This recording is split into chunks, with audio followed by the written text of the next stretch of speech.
Revealed in upcoming episodes of this program are the contents of a recently unearthed repository classified by the secret government, the Phenomenon Archives.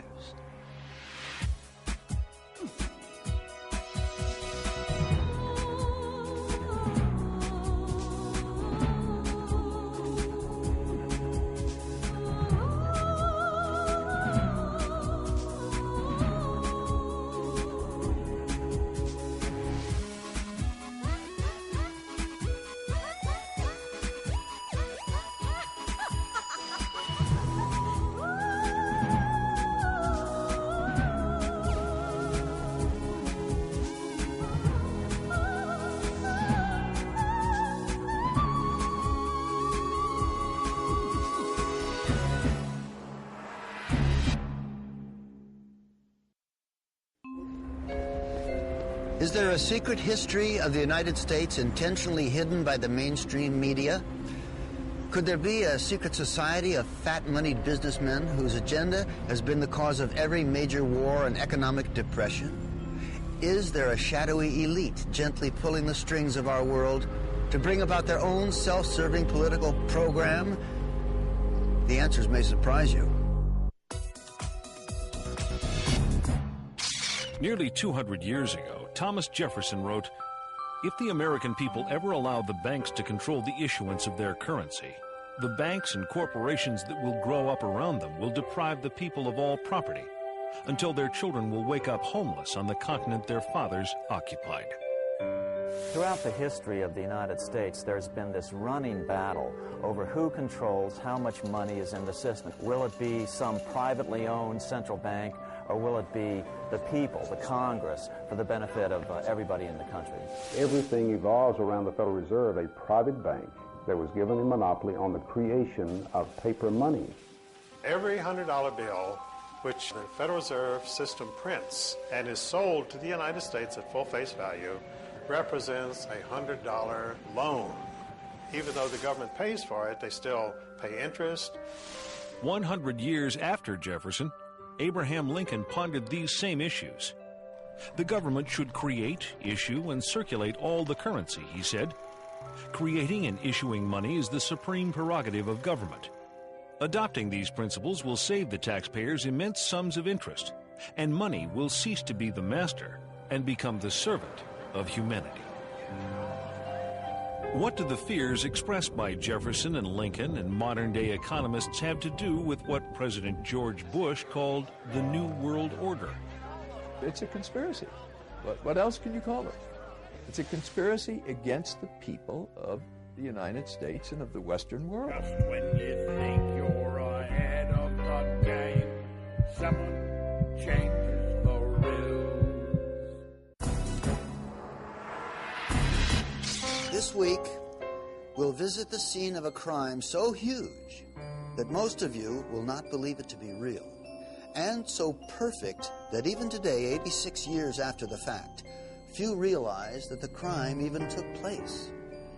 The creation of the Federal Reserve System was about more than just money. Some refer to it as the secret birth of a criminal conspiracy to rob the American middle class of its hard-earned wealth. Others believe it to be part of an attempt to bring the world under the control of a shadowy international elite that calls itself the New World Order. And through it all, we have wars, assassinations, and Martians. In fact, if it weren't for the Martians, you might have heard about this mother of all conspiracies a long time ago.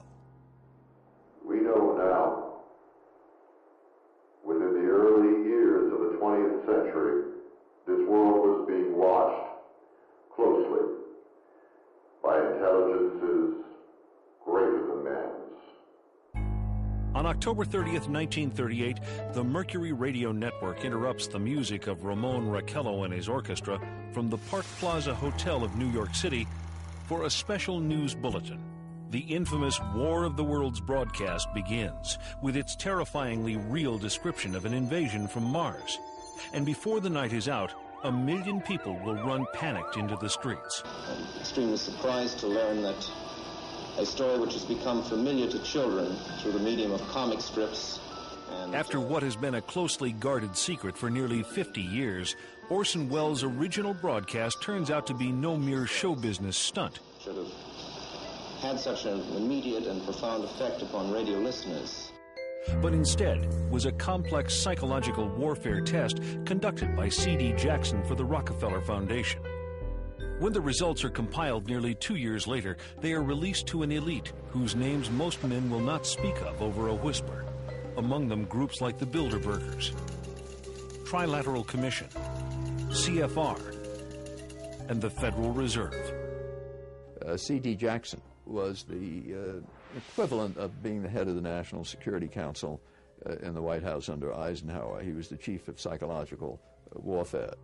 The breakthrough discovery that the War of the Worlds broadcast was actually a psychological warfare test is key to understanding why experts believe that the Federal Reserve, the Bilderbergers, and other closed exclusive elite groups are pulling the strings that control our societies.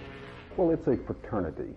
They have a common objective, and this common objective is to maintain control. America grew so rapidly and became wealthy so quickly that really we've always been the thorn in the side of this New World Order crowd. They've just never been able to get us completely under their control. So America is the target, and once they finally get us subdued, the rest of the world would fall very quickly. Moguls like the late J.P. Morgan, a man so excessively wealthy his likeness adorns the tycoon card in the board game Monopoly, are all safely cloaked behind their own carefully constructed versions of history. But are the private agenda of these select few woven permanently into the fabric of world economy? Are we simply the unwitting pawns in a game whose rules were written amidst the clandestine corridors of private social clubs 100 years ago or more? Hundreds of miles south of the banking capital of the world, New York City, just off the coast of Georgia, Jekyll Island provided a winter retreat to the rich and famous. This tiny ocean getaway was formerly owned by the monopoly man himself, international financier J.P. Morgan. Here, in a conclave intended to remain secret forever, 6 international bankers plan what is to become America's most powerful private institution, the Federal Reserve System.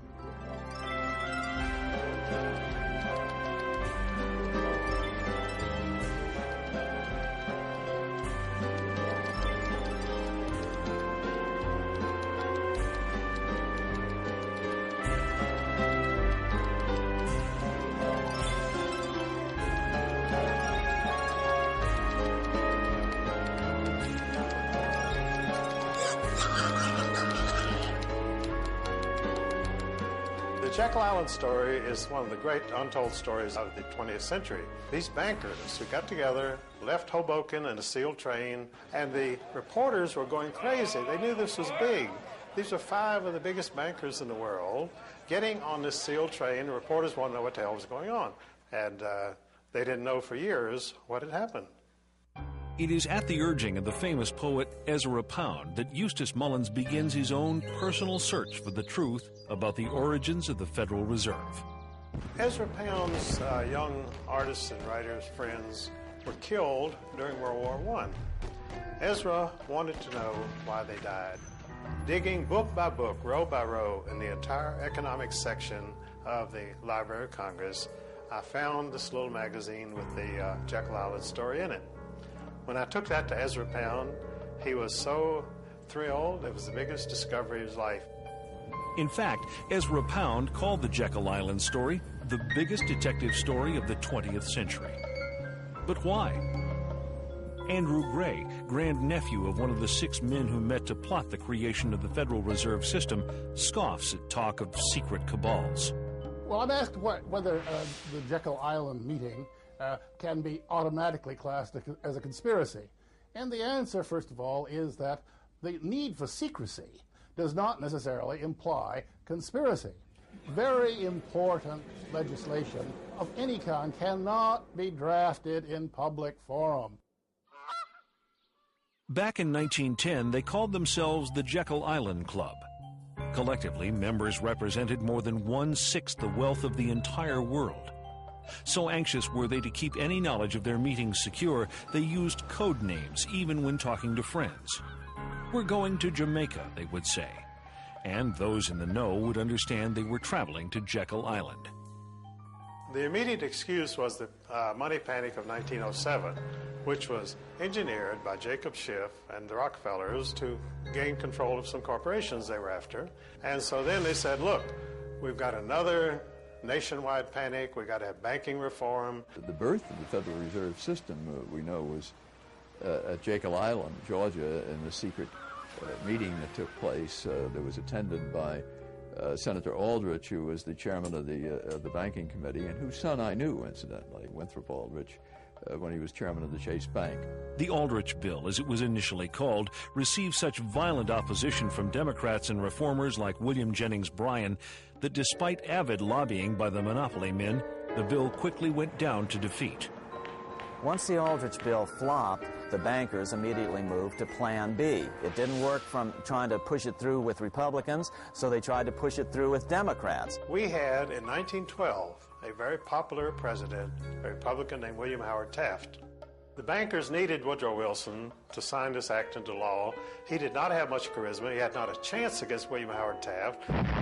Teddy Roosevelt. He was an explosion upon the political scene.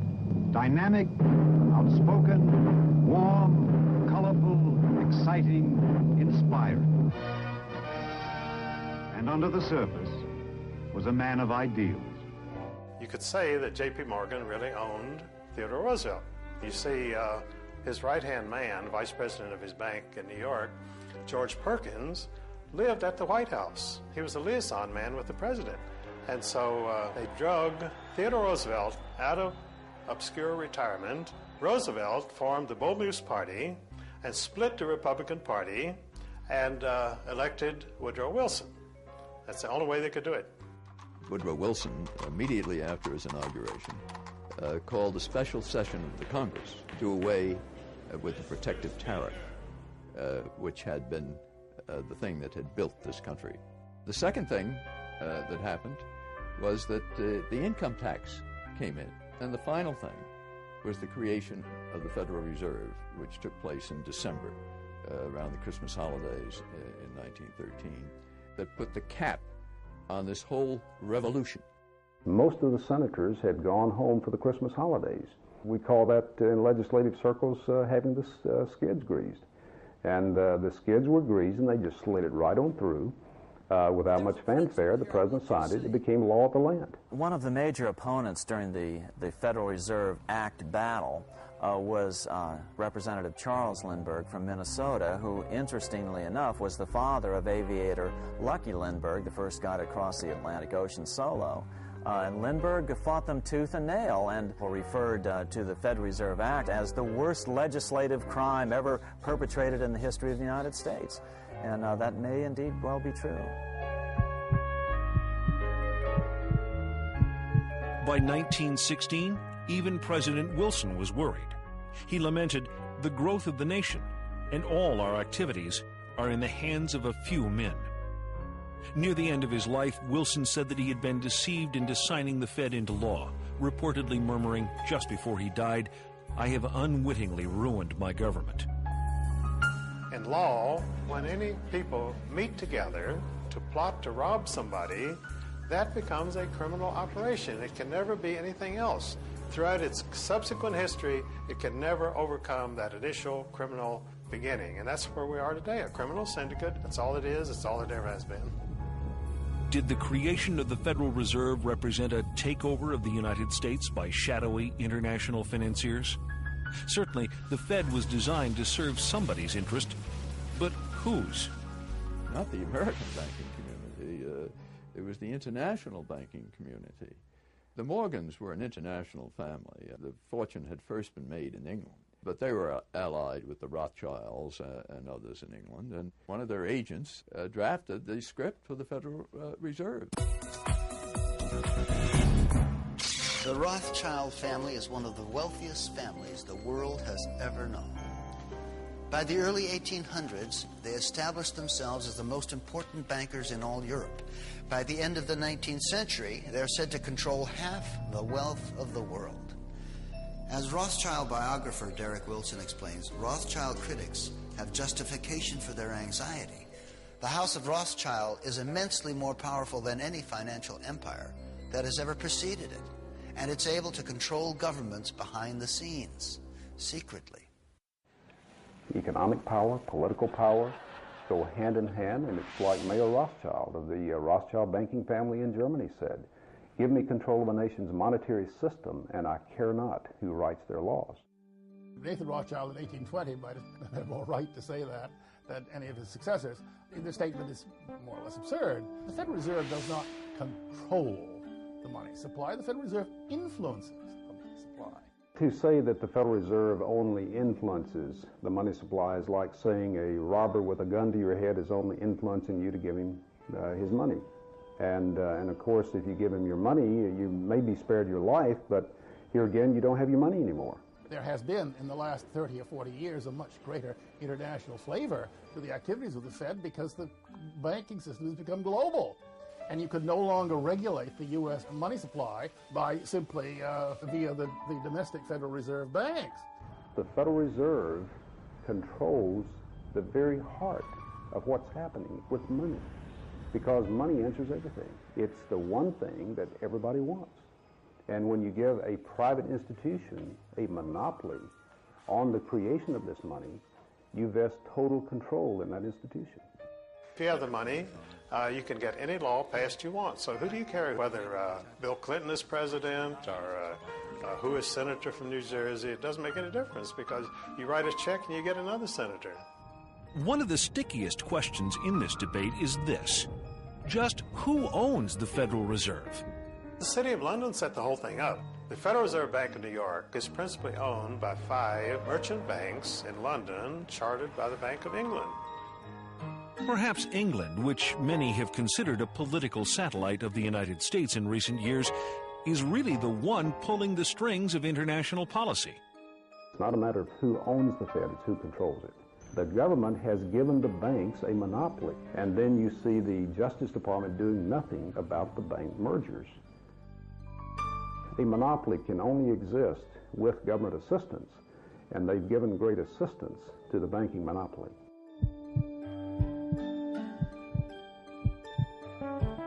Perhaps the headiest allegation made against those who run the Federal Reserve is that they are responsible for 3 of the biggest tragedies of the 20th century: World War I, World War II, and the Great Depression. Wars are very profitable. In fact, wars are probably the most profitable thing an international banker can be involved in. So consequently, throughout the last at least 300 years of North American and European history, you see incidents of international bankers backing both sides of a conflict.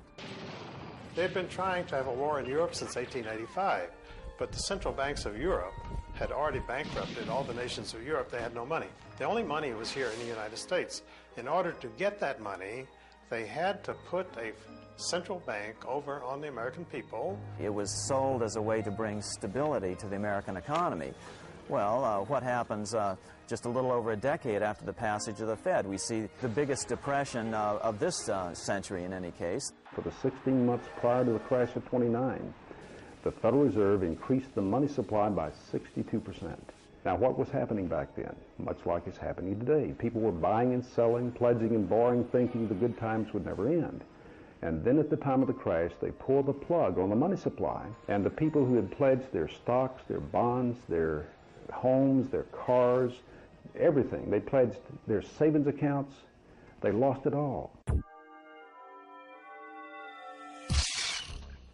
Selling guns to one adversary while making loans to another is a common way these boys make their profits during war. And when profits begin sagging, people like Jacob Schiff, Max Warburg, and J.P. Morgan knew how to build them up again. Surprise, surprise, it's a documented fact that these fellows financed Trotsky and Lenin with billions in golden credit to initiate the revolution in Russia. With Russia out of the war and America in, the conflict was extended by at least another 2 years. 2 more glorious years of gun sales and wartime bank loans, upon which to earn interest for many more years to come. There is no question that war is a profit-making business. After World War I, Senator Gerald Nye held very famous hearings here in Washington where he dragged in some of the biggest bankers and industrialists and put them on the spot and just examined profits that were made by some of these major interests. War isn't profit-making business. Anybody who says otherwise is a liar or a fool. They were able to manipulate us into World War I, and as a matter of fact, the war stretched out for at least another 2 years beyond what it would have gone. Just when you think you're ahead of the game, someone changes the rules.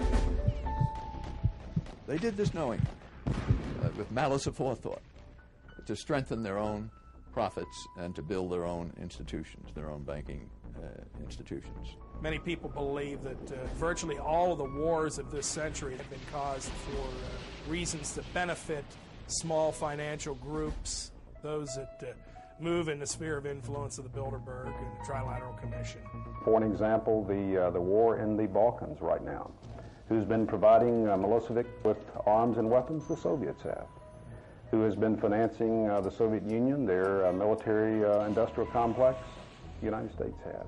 European bankers have. So the bankers have been financing both sides of every major conflict.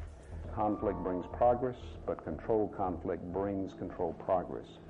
Every major war, every major conflict, arms sales, loaning money to governments. You get their people to pay you interest back into the coffers of the bank, money that you created out of nothing. Nobel Prize Milton Friedman claimed that the Federal Reserve caused the Great Depression by deliberately reducing the amount of money in circulation.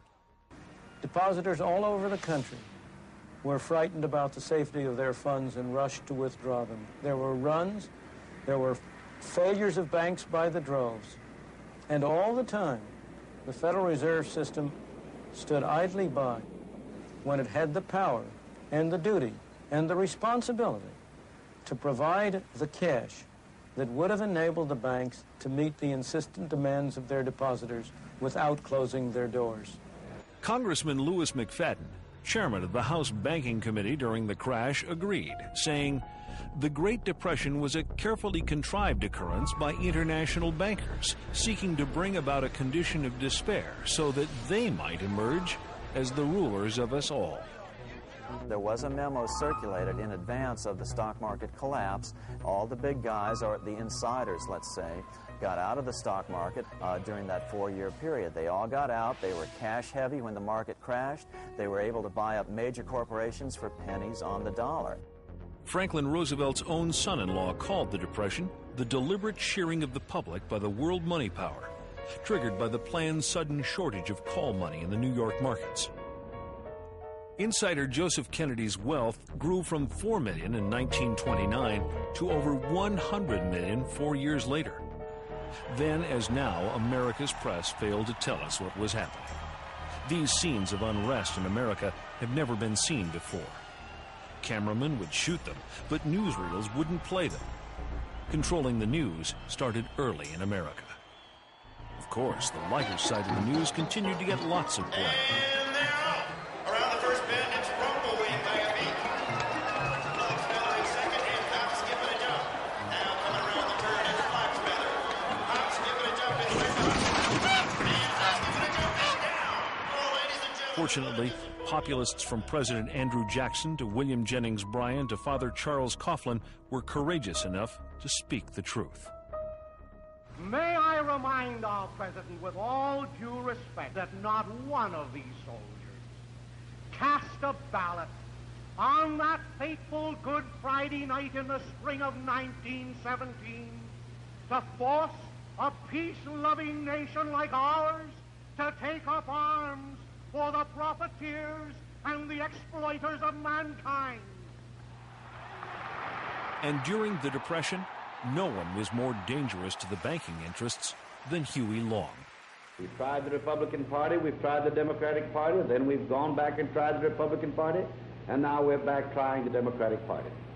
And unfortunately, whenever we get into power with either one of these parties, we find that the one crying need of our people, the redistribution of wealth, so that none would be too poor and none would be too rich, is always neglected by the party that is in power. How many men ever went to a barbecue and would let one man take off the table what's intended for 9/10 of the people to eat? The only way you'll ever be able to feed the balance of the people is to make that man come back and bring back some of that grub he ain't got no business with. But assassination as a tool of political policy was nothing new to this crowd.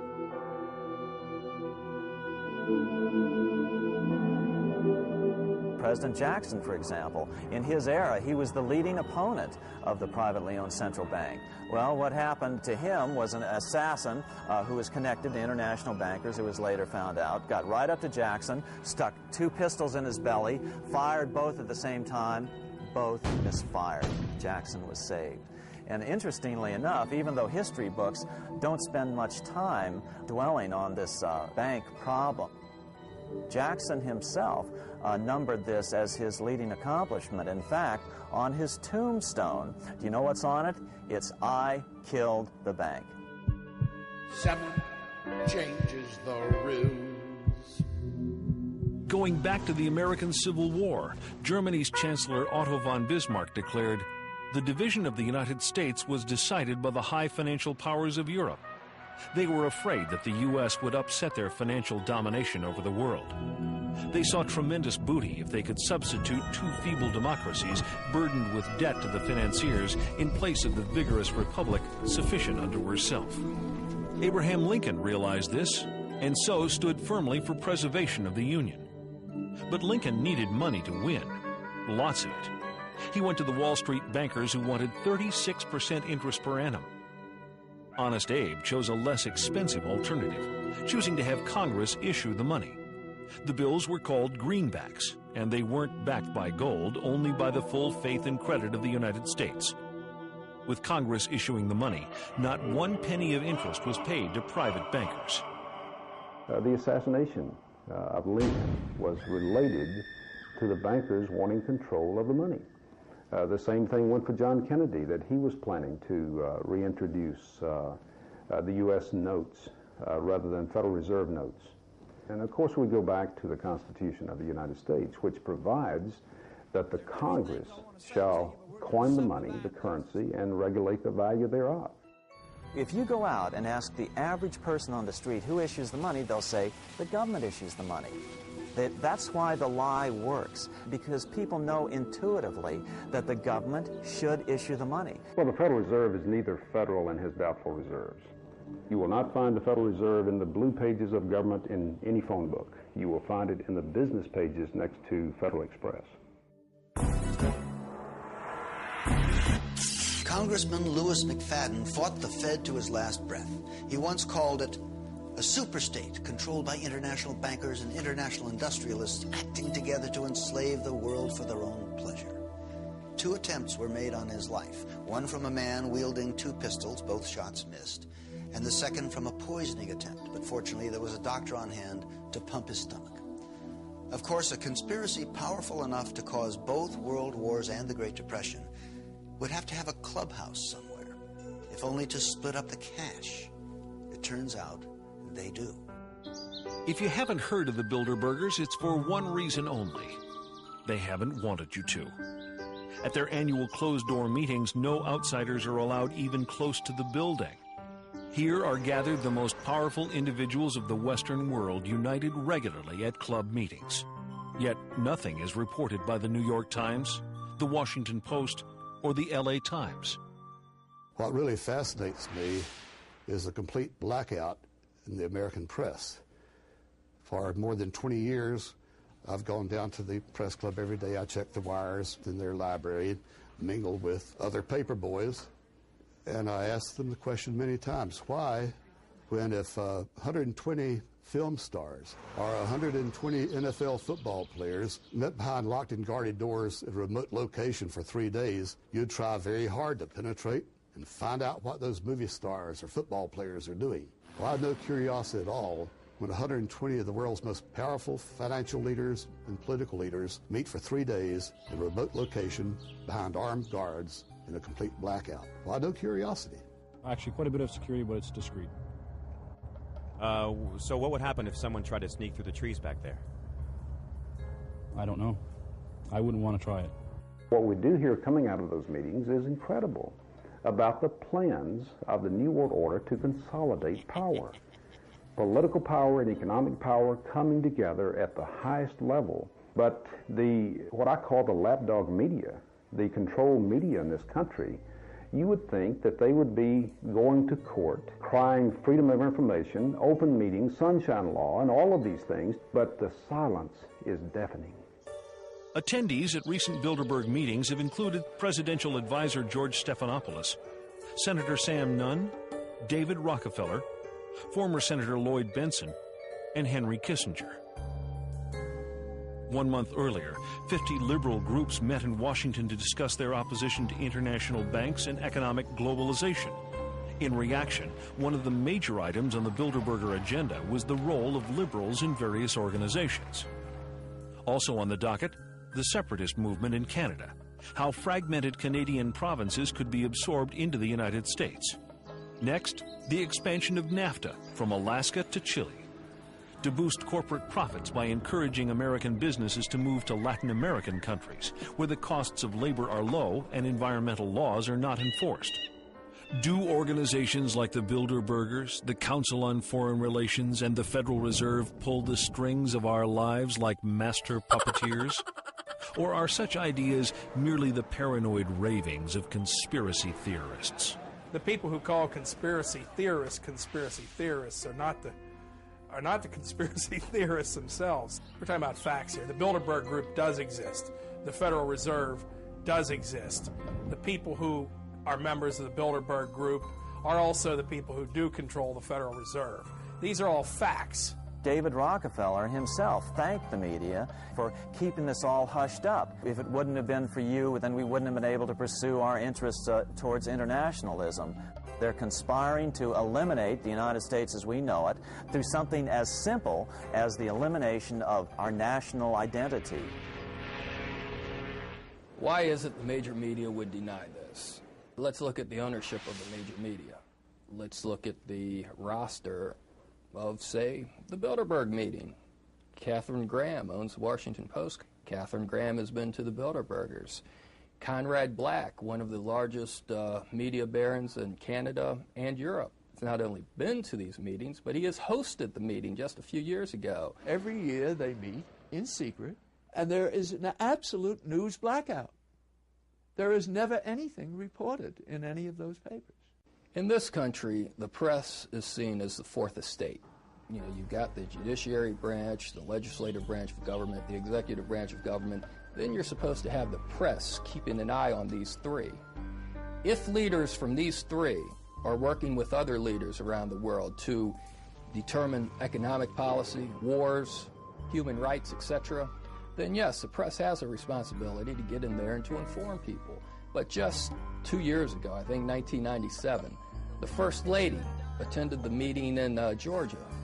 A few papers in Georgia picked it up, but this is the First Lady at a meeting with people who really arguably want to rule the world. You know, that should have been front page news. Well, the fifth estate are the international bankers, and they just couldn't accomplish their goals without being to control the electronic media. Now, what they hate more than anything else is this outbreak amongst the internet, cable TV, radio talk shows. That's what they can't control. They need control, and without it, they aren't going to get what they want. Of course, one person's sinister conspiracy could just be another person's private affair.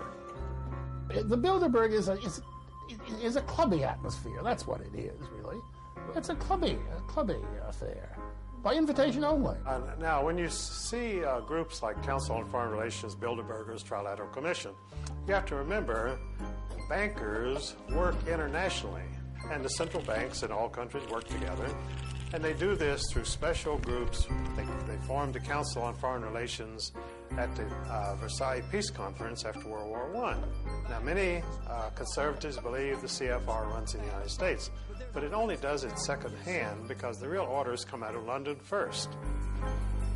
Decisions arrived at in secret Bilderberger meetings apparently do affect our lives as much, if not more, than the policies adopted through Democrat-Republican squabbling. When no other newspaper bothered, the tiny Washington publication, The Spotlight, single-handedly invaded the shroud obscuring these secret gatherings.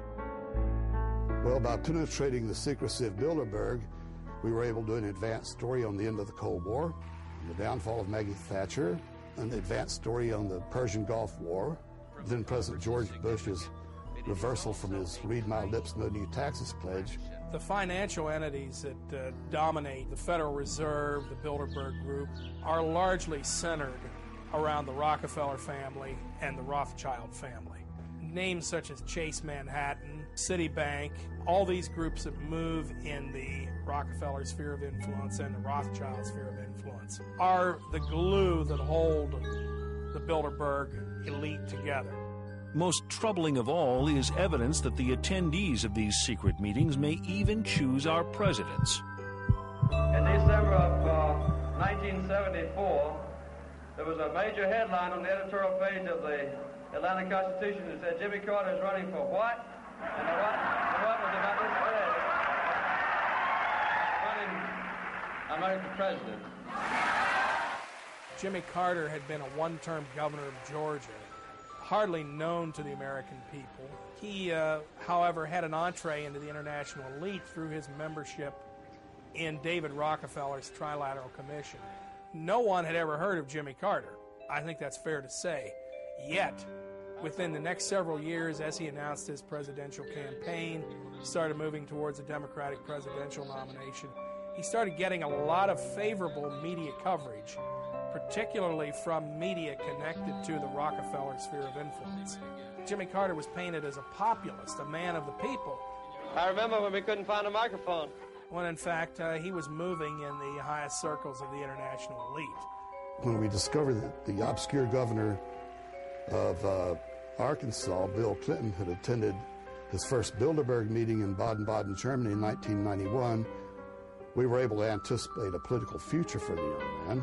When I discovered in 1991 that Bill Clinton had attended the Bilderberg meeting, I was able to predict that he would be the candidate for the presidency of the Democratic Party. I didn't think he'd be elected president, incidentally. And so they picked him. The Bilderbergers actually picked him to be the president. I will, to the best of my ability, preserve, protect, and defend the Constitution of the United States. Preserve, protect, and defend the Constitution of the United States. So help me God. So help me God. Bill Clinton, like Jimmy Carter, is a product of the Rockefeller Empire. Bill Clinton has a few up on Jimmy Carter, though. Not only was Clinton a member of the Trilateral Commission, but he was also invited to become a member of the Council on Foreign Relations. He had the imprimatur of the Rockefeller and Rothschild families. Well, you know, I grew up like everybody, every other kid in the United States, thinking, President of the United States, most powerful man in the world. But it's just not the case. You know, even Bill Clinton has admitted that he is only a virtual president anymore. That was in a speech in September of 1998. Just when you think the economy's stable, just when you think you're made in the shade, someone changes the rules. Is there a conspiracy? If we are onto the fomenters of what's loosely called the New World Order, the free movement of capital and goods across national boundaries is clearly a big part of their agenda. The global elite have been the primary promoters of free trade precisely because of the fact that they are the ones who control the major multinational corporations. They are the ones who want to build televisions in Mexico and in impoverished third world countries and pay these people sub-minimum wages, slave wages, and then export them at gigantic profits back to the United States. But we're told by the major media in this country, which is tied in again with these international elites, that, oh, well, this is a temporary thing. It really is good for America. But it's not good for America. Look at anybody who's lost their job. Look at how their family suffers. That's the Bilderberg Group at work. That's the Trilateral Commission. That's the Federal Reserve. All these elite groups that they're benefiting, but the average American isn't. These families have been mostly in the banking business for at least 500 years, most of them. They were in the slave trade. They were in the opium trade, because these people are not interested in 5% a year return. They want 1,000% a year return. And to get into those things, you need to get into gold, slaves, drugs. That's where the big money is. Fiat currency is what we have. Fiat, meaning no thing, nothing, having no value. In other words, it's backed by the faith and credit of the person who is creating the money. If you have a private bank out here that is creating this money, then your faith is in their ability to keep the value of this currency to where everybody accepts it. We have to understand that people, not governments, not central banks, nor nation states, but people ultimately determine what money is and what money is not. It's been that way for over 5,000 years. This brings us back to our initial question. Are we citizens of a great democracy, or is something more convoluted and sinister at work? Is there anything wrong with the best and the brightest controlling our country, or potentially in the near future the entire world? Are international financiers in control of our lives? Are they masters of the universe? What's wrong with an elite ordering world events? There's a lot of things wrong with that. The American people, at least, have always been told that they control their own destiny through their elected representatives, but when you find their elected representatives behind closed doors, surrounded by armed guards who will not let the general public in, and they're making decisions that affect the future of the American people and the people of the world, then there are legitimate questions as to why this elite should be able to dictate things. The whole point of one world government is to eliminate the concept of nationalism. Now, why is eliminating nationalism bad if it would eliminate war? Well, the reason is, if old British Lord Acton's axiom, that is, absolute power tends to corrupt absolutely. If you could print $1 billion tomorrow, well, you could be a master of the universe. But you can't, because they have the monopoly. As long as they can print the money, as long as they can buy the New York Times, the Washington Post, congressmen, senators, presidents, then you can't compete against them. What have you got to offer? If you have relatively few people governing your government, you don't have a democratic government, do you? You've got a secret cabal here who is governing the United States. And not just the United States, but the governments of England and France, Germany, all the European countries, less influence in Japan, but quite a bit there too. So it's a conspiracy against the people of the United States and of the Western world. What would you call it? Are the Rockefellers and the Rothschilds and the people in their sphere of influence the masters of the universe? Let's put it this way, they want to be the masters of the universe, but there are a lot of people who don't want them to be. They create money out of nothing. What a scam. They have so much money, they don't care about money. All they care about is power. All they care about is being able to control the political situation so it goes their way. But they still have not been able to succeed in America because of the wealth and the independence and the patriotic spirit of the American middle class. That's the only thing that's holding this world from a situation of total despotism. See, if I serve you a black cup of coffee and it's 95% coffee but 5% arsenic, it's mostly coffee, but it's going to kill you in the end. What we've been doing is we've been getting a truth-error mixture of events going on around the world. Enough truth to make it seem plausible, but enough error to get you off course. A lot of it has to do with our educational systems, where we've been dumbing our kids down. And when you dumb them down, it's the cruelest form of censorship, because most of this current generation can't even read the books that these guys would be scared of.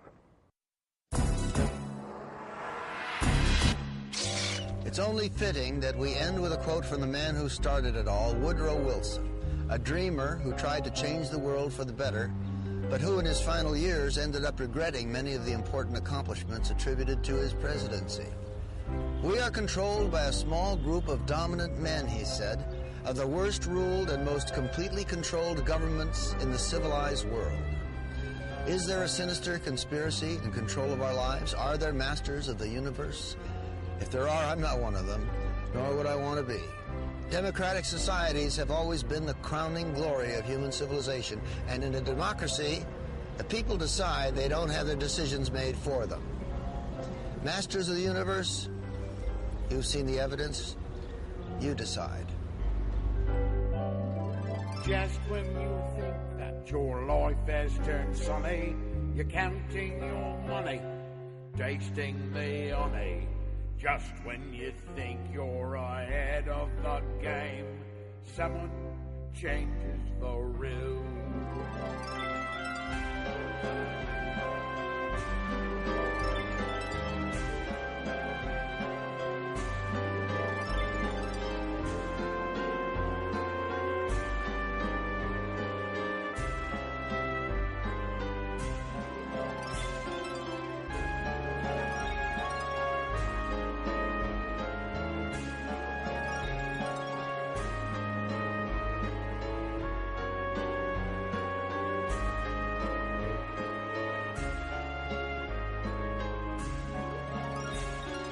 Just when you think the economy's stable, the interest is low, inflation is slow.